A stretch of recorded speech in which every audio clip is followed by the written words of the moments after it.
Oxford, Modern English Book 4, Unit 1 Pippi Longstocking, Reading Material.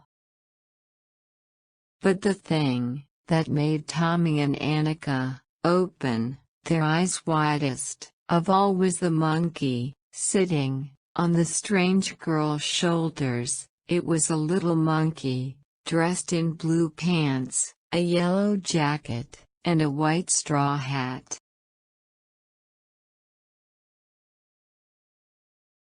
Pippi walked along the street, with one foot on the sidewalk, and the other in the gutter. Tommy and Annika watched as long as they could see her. In a little while, she came back, and now she was walking backward. That was because she didn't want to turn around to get home. When she reached Tommy's and Annika's gate, she stopped.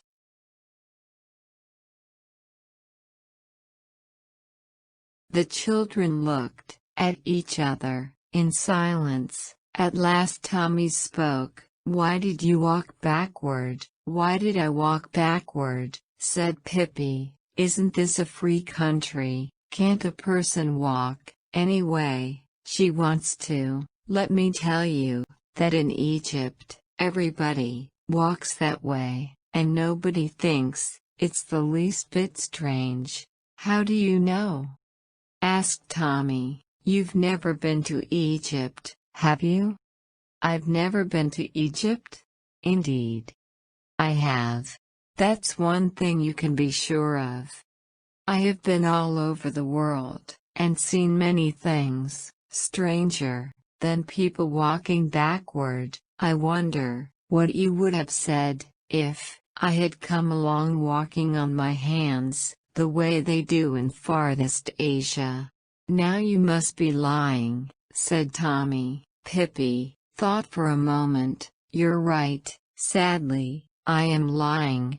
"It's wicked to lie," said Annika, who had at last gathered up enough courage to speak.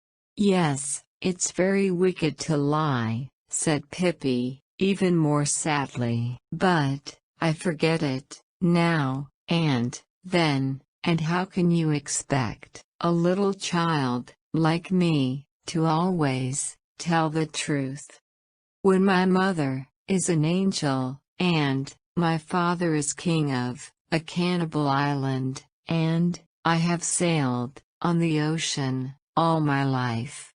Then Pippi smiled and continued, "And let me tell you that in the Congo, there is not a single person who tells the truth. They lie all day long, begin at 7 in the morning, and keep on until sundown.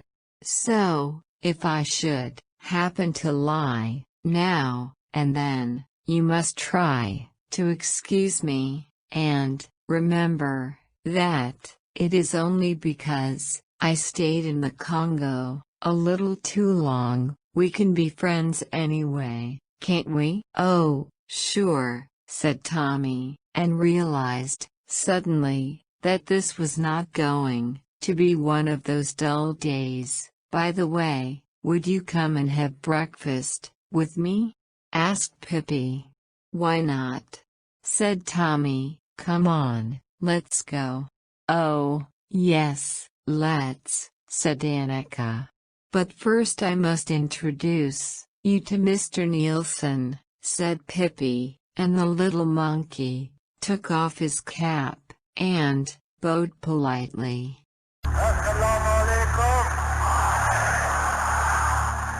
हमें पाकिस्तान को कायम रखने के लिए अभी और कुर्बानी करना होगी।